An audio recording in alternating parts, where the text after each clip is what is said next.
There are times for each of us where we face a challenging choice. There's always a challenge of some form. And we sense something that we need to do, but because it may seem impossible, or it's highly unlikely that it would ever come to pass, we may stall on that decision, or simply just decide to let it go. Kind of ignore whatever that is. Challenges and noteworthy, life-changing decisions, though, they are part of our life. And sometimes it's not just that of weighing the odds as to what would be best or what would work best or fill in the blank with whatever that challenge is. Sometimes it's weighing the struggle just in following through, actually doing what we feel like we should. It sometimes is that improbable aspect of what we hope will be for that of a reality to us, that it will come to pass, that what we are feeling is actually going to happen somehow. This is found in our relationships.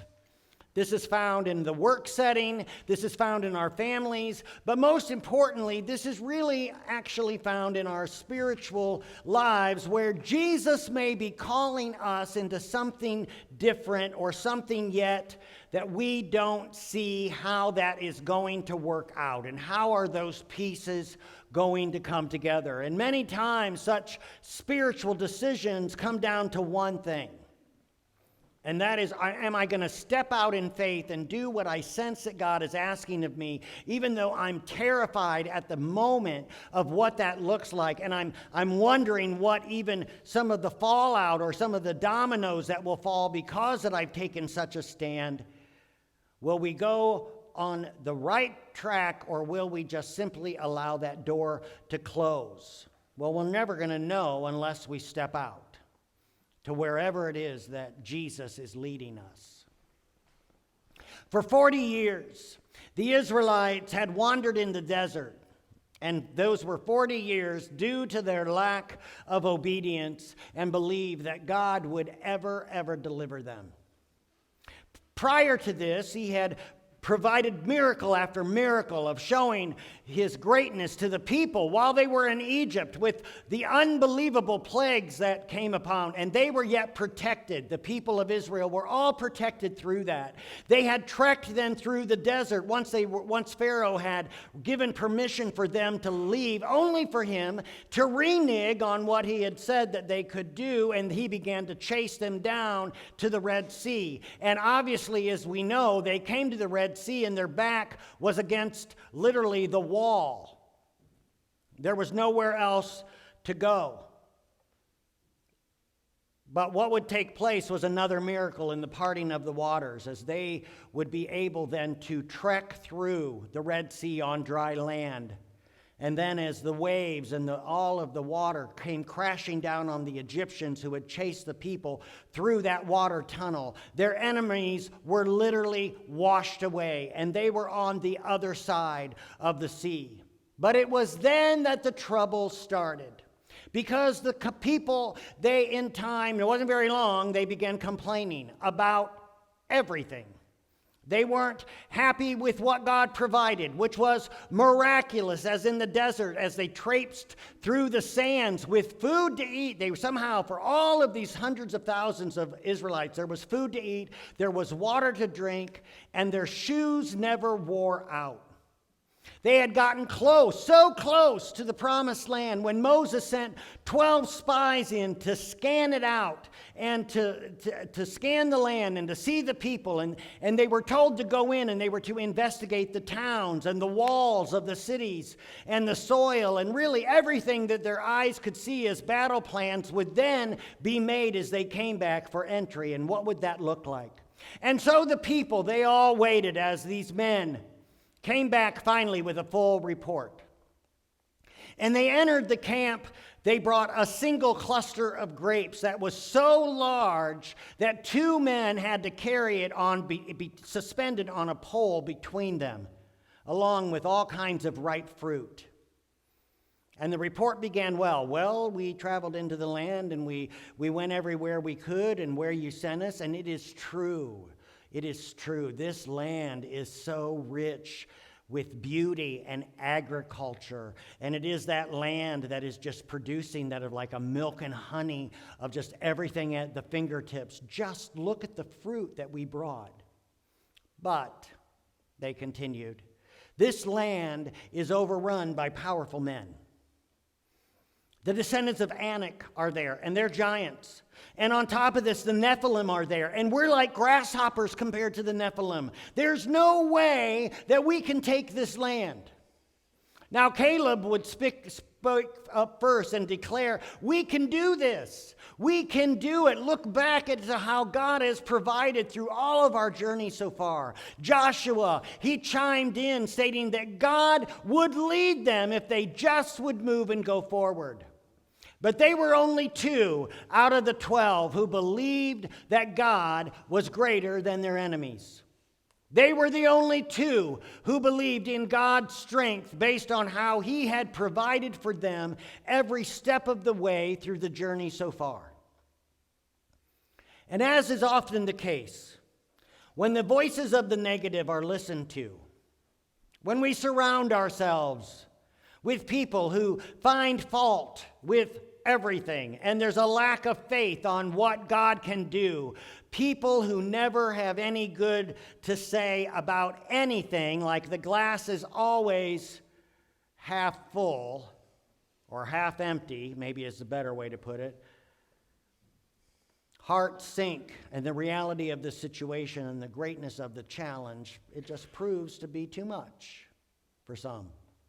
And so the nation of Israel would listen to those 10 negative people over the 2 who believed. And that night, the nation of Israel wept and cried out to God. And then the grumbling started. And they grumbled against the leadership, and they grumbled against the journey that they had been on so far, and they grumbled against that we should have never left Egypt in the first place. I wish we were back there, even going as far to say at least as slaves we had our own place. And then they grumbled against God himself. You see how easily negativity can grow.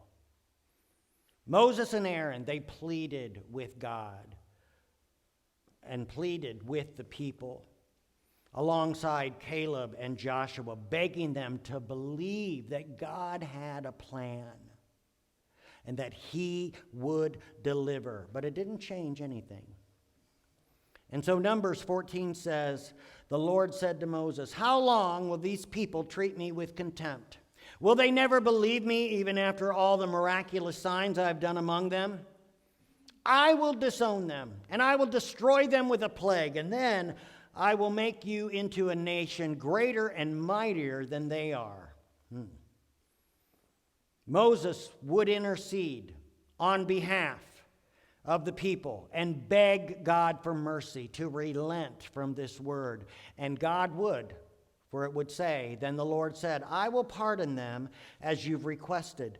But as surely as I live and as surely as the earth is filled with the Lord's glory, not one of these people will ever enter that land. They have all seen my glorious presence and the miraculous signs I performed both in Egypt and in the wilderness. But again and again they have tested me by refusing to listen to my voice. They will never see the land that I swore to give their ancestors. None of those who have treated me with contempt will ever see it. But my servant Caleb is a different attitude than the others have. He has remained loyal to me, so I will bring him into the land that he explored, and his descendants will possess their full share of the land. Now turn around and don't go on toward the land where the Amalekites and the Canaanites live. Tomorrow you must set out for the wilderness in the direction of the Red Sea. And so they turned around. And they started heading towards the Red Sea, where they had just come from, mind you. They had just been there. And they would become like that of Bedouins without a land for 40 years. Until the last breath of that rebellious generation of people was exhaled. The loss of perspective brings despair, does it not? When we begin to focus on the tangible rather than the ability of God, we will slowly and dramatically slip into hopelessness and distress. It all is about where our focus is, what we are seeing. When we shift our thinking towards what God can't do, we will forget all that He has done so far in our lives. Oh, this isn't necessarily in those terms we'd like to phrase it, but we begin to look at the reality of a situation rather than the provision that God has given so far in our lives and how that He will continue to do so. It's believing in the impossible, even when it seems impossible. Look, let's look broadly for a moment. Just think about our congregation and what we're facing. We have until July to find a space. We have followed every single lead we've been given. We have 3 to 4 realtors who are looking for us. We have a few possibilities on the burner, but nothing tangible. And in time, when we should be panicking, we're growing.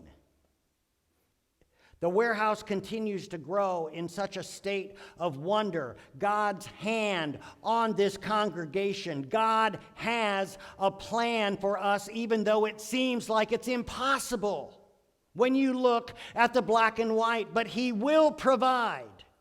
He will. But where is our focus? So when we begin to settle in on the impossibility or the despair of a situation that any of us may be facing right now, this becomes a direct affront to the very character of God. It brings into question everything about Him and about His ways. It questions His goodness, and we tend to forget all that He has done in our lives up until this moment, even though we're not seeing clearly where He's leading. So let me ask you, what are some of the challenges you've personally been facing lately? Is there a place where God has just simply been asking, even quietly, trust me, believe me with where I'm leading you, watch me deliver you from this situation? Is there a place He's leading you, and yet in the black and white of matters, it makes no sense? In fact, it's impossible. There's just no way that this is going to turn around. Has your heart been misled with facts rather than faith? Have you lost the bigger picture in the challenge that He's placed before you? Line these thoughts up with where has God provided for you over and over again in your past? If He provided and answered before to you, if He has led you out of large challenges in the past, which He has, will this not be true for the situation you're facing right now? So where's the disconnect that we tend to lean into? And why is that happening? The emotion the Israelites had as the report came back, well, that emotion would be their undoing. They quickly forgot how God had provided so wonderfully before. He had led them through a desolate desert. He had protected and fed them. And yet, as He called them to take that step of faith, they looked more at the reality of how that whole situation was going to shake out, rather than where He was calling them. And this undoing would be terribly painful for them. No one over the age of 20 was going to be allowed into the promised land. No one. Here on the very brink of hope, like just several, maybe a mile from where they were to go, the very border of where God was about to unveil things, they chose to grumble and look upon the negative. And they would pay for 40 years, to be exact. Was this harsh? Well, probably. Yes, to us. It seems that way. But let's get real. The Israelites, they had a clearer view of who God was more than anyone else. Because they had this relationship, but they chose not to believe. The judgment was severe. They knew better. They failed to trust God brought greater problems for them, which is the same today. What does that say for us who have walked with Jesus now, maybe, possibly for many years, and yet at times to not believe that he can do all things? We choose to not believe that he will do what he says he will. We choose to be fearful and not believe that he will provide for us even by human sight, since we don't understand how. What does it say for we who continue to embrace earthly perspectives rather than the spiritual one, where God is calling for us to step out and exercise faith? So what have you been wrestling with here lately? And where has God been asking you to believe and trust him, even though it makes absolutely no sense? Even when the numbers don't add up, or the issue isn't resolved, or the health is not fully restored. Where is he calling you to step and go and follow after him? And yet you're allowing circumstances and situations and mindsets to hinder you from taking that next step. As the years wound down and the last of the grumblers died, the time was close, and the final individuals were gone, and this new generation, they became adults. And by this time, Moses had died as well. And Joshua, who had taken over his leadership and been mentored and assisted Moses for years, the people were ready for what God had for them. So Joshua sent word through the camp that in a few days they'd be crossing the Jordan River, and finally, after all these years, they would be able to enter into the land of Canaan. And much like the first time around, he secretly sent spies to the land. Specifically, it would be 2, not 12. And they would go and scout out the first major city, which was Jericho, that they would come up against. Somehow they were recognized as these 2 filtered into the city that first day as Israelites, and they took refuge in a prostitute named Rahab's home. And so when the king of Jericho learned of this, he sent word to her to bring them out. But God was at work even in this with some of the most unlikely people. For she hid them on the roof under drying stalks of flax, and told the king's official, well, the men did indeed come, but they took off, and they headed that way out of the city. And so when the king's men took off running in the direction Rahab sent, she went up and brought the 2 out. And what we see is a pagan woman declaring the greatness of Israel's God, who they had taken for granted, or their ancestors had, and lost their perspective. Look what Rahab says. I know the Lord has given you this land, she told them. We're all afraid of you. Everyone in the land is living in terror.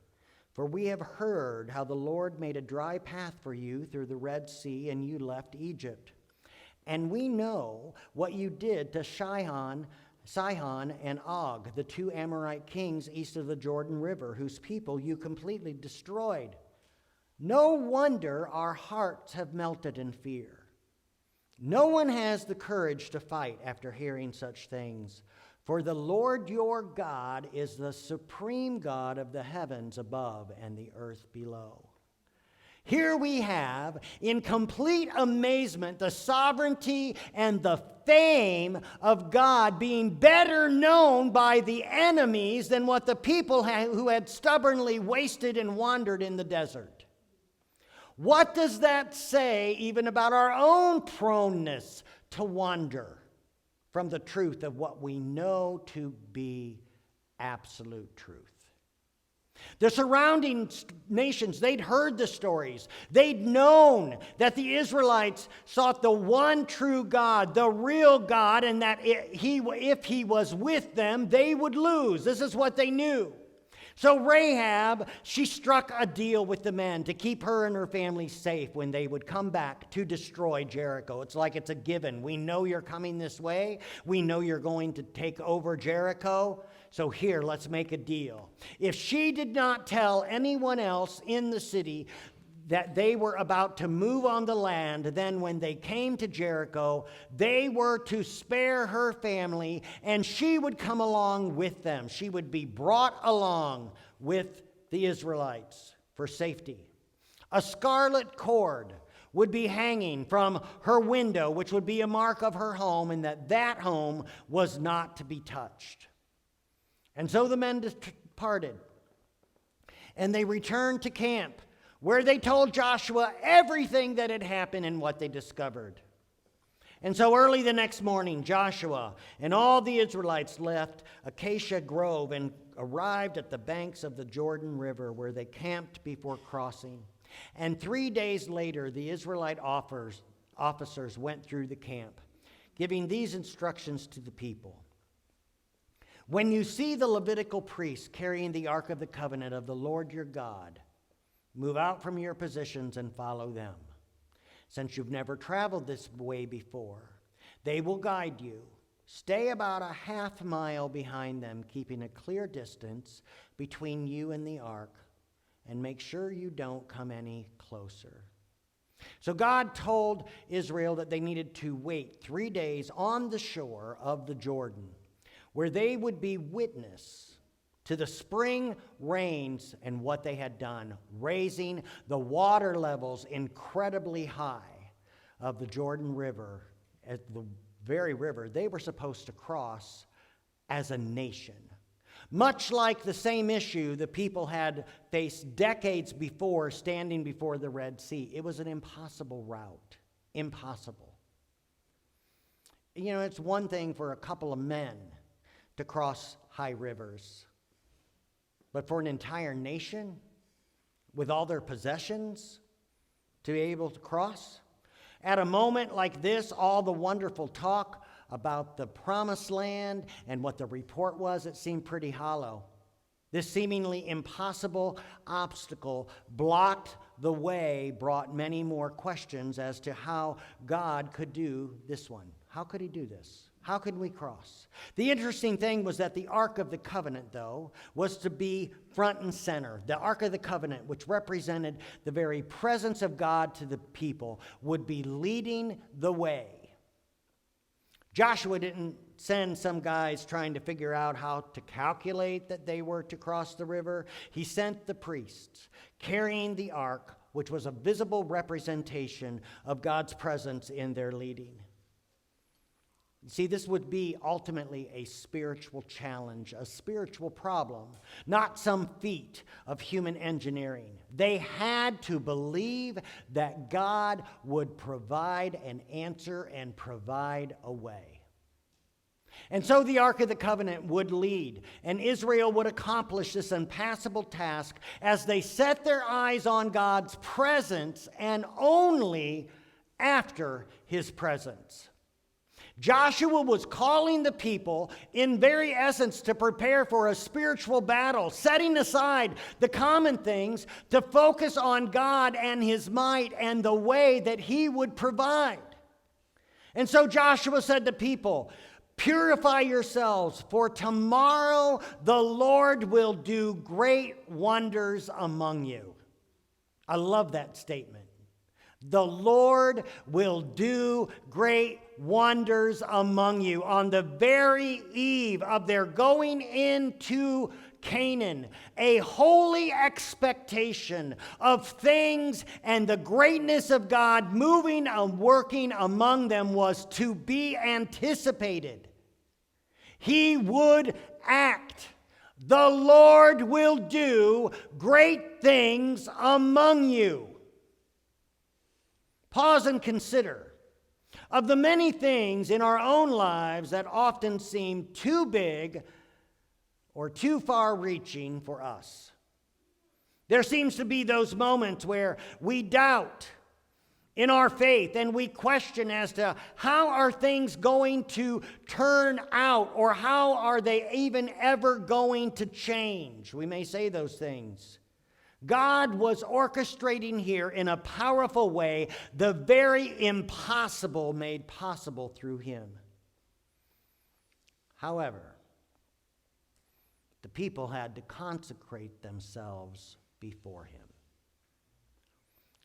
The task they faced, well, that was impossible. They were to cross the Jordan River, which, according to commentaries, was at the highest of the water levels ever at that time of year. The waters would have been overflowing the banks. Not only this, once they crossed, they needed to go take Jericho, which was a fortress of a city that was tightly shut up and guarded. It was a monstrous undertaking, what they were facing. It was made clear that they had to be in lockstep spiritually with God every step of the way for the task. Where do you need to consecrate yourself before the Lord for whatever it is that he's calling of you? Where do we need to turn our attention towards the very things of what he's asking rather than how?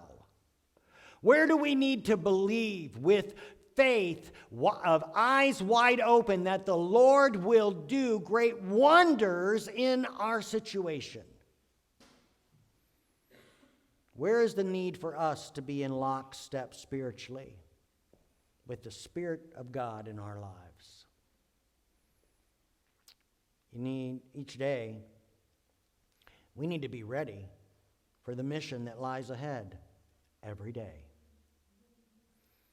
We must have that time where it's just us conversing with him and leaning into him and bringing the burdens of our lives to him. That is our act of redirecting our focus. How well are you redirecting your focus towards the things of your life with him first, rather than the greatness of the situation or challenge that you're looking at? And we need to bring those great challenges and those situations before him and continue to submit ourselves to him for his work and his lead and his direction and his action. I mean, as we even consider our own lives and the challenges of our heart, where is our belief that God is going to deliver? What are we struggling through? Is it because we're looking at the wrong things instead of him? Is it because we're looking at the black and white of how it really would turn out rather than saying, yes, I know that you're leading and I don't know what that looks like, but I'm going to give of myself to you no matter what? Are we focusing on how we can make something work in our own strength, or are we surrendering the impossible to him and allowing him to provide the way to go? So Joshua told the Israelites, come and listen to what the Lord God says. Today you will know that the living God is among you. He will surely drive out the Canaanites, Hittites, Hivites, Perizzites, Girgashites, Amorites, and Jebusites ahead of you.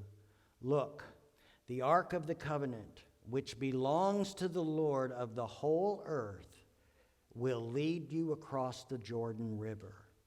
Now, choose 12 men from the tribes of Israel, one from each tribe, and the priests will carry the ark of the Lord of all the earth. And as soon as their feet touch the water, the flow of water will be cut off upstream, and the river will stand up like a wall. We have the ark here leading the way. They didn't have to try to figure out the impossible problem because they were to follow God's movement. They were to follow his instruction. And so the people left their camp to cross the Jordan. And the priests who were carrying the Ark of the Covenant went ahead of them. And it was the harvest season, and the Jordan was overflowing its banks. But as soon as the feet of the priests who were carrying the ark touched the water at the river's edge, the water above that point began backing up a great distance away at a town called Adam, which is near Zarethan. And the water below that point flowed on to the Dead Sea until the riverbed was dry. Then all the people crossed over near the town of Jericho. Meanwhile, the priests who were carrying the Ark of the Covenant stood on dry ground in the middle of the riverbed as the people passed by. And they waited there until the whole nation of Israel had crossed the Jordan on dry ground. Such a great picture. With the high priest leading the procession, the Ark of the Covenant some 1,000 yards in front of the people, the priest walked right into the river. It wasn't until they stepped into the rushing waters that things changed. Was there this moment of like, holy, what are we going to do? How is this going to work? Probably a lot of questions. We usually want the river to be dry before we even take the step, right? The challenge to be gone. God was calling Israel to literally step out in faith. There's a lot of times that we're not going to see the plans of God come together until we make the step into the waters and get our feet wet. We're called to act on whatever he is prompting us. And so the waters that came from upstream, they stood still. God stopped the flow of the Jordan so that not only the people could cross, but cross on that dry land. And it's important to recognize the centrality of the ark because it's referred to 14 times in 17 verses. It was all about them trusting God. The priest and all of Israel had in God being present with them. His presence cleared the way. So again, what are some of the challenges that have been on your heart here lately? What are some of the things or the people or situations on your mind that are going to need some real discernment and wisdom and, quite honestly, possibly stepping out when it makes no sense? As the Ark of the Covenant was present and going before them, we must continue to bring the Spirit of God into our decisions, into our daily times, into our thoughts, and then move and act as he is directing. And so let me ask again, where is the Spirit of God asking you to step out in faith into the rushing waters to see what he has yet to unfold? If our singers would come back up here. The people faced a tremendous roadblock of the river to get to where God was leading them. And many times when roadblocks come and the detours set in at best, we need to focus ourselves on him rather than the issue that seems so big and so daunting. Joshua didn't handle the problem by coming up with a solution that he thought was best. He knew the physical problem that stood between them and God was requiring that of a spiritual response where God would go before them. And so, where is God calling you to step out in faith? Where has He been asking you, be obedient and believe me and just follow after my presence? As He said to the Israelites, Joshua, consecrate yourself before the Lord. People, it is so important that we are bringing ourselves and our heart and our mind and our will before Him every single day for the very challenges of what He's calling us to wade into. And then at His beckoning, step in to the rushing waters and get your feet wet with faith that He will do and provide for you. Stand with me. Heavenly Father, I thank You for this reminder today of Your calling. It's a calling of many things, but it is first and foremost, Father, we're challenged, each of us, with different things in our lives. Father, enable us to not look at the black and white, but towards the faith that You're asking of us to step in. Lord God, renew our heart, renew our mind. Help us surrender ourselves afresh to You, to follow through with Your lead, knowing that You're a good Father and that You will and are taking care of us in this moment and in what is yet to come.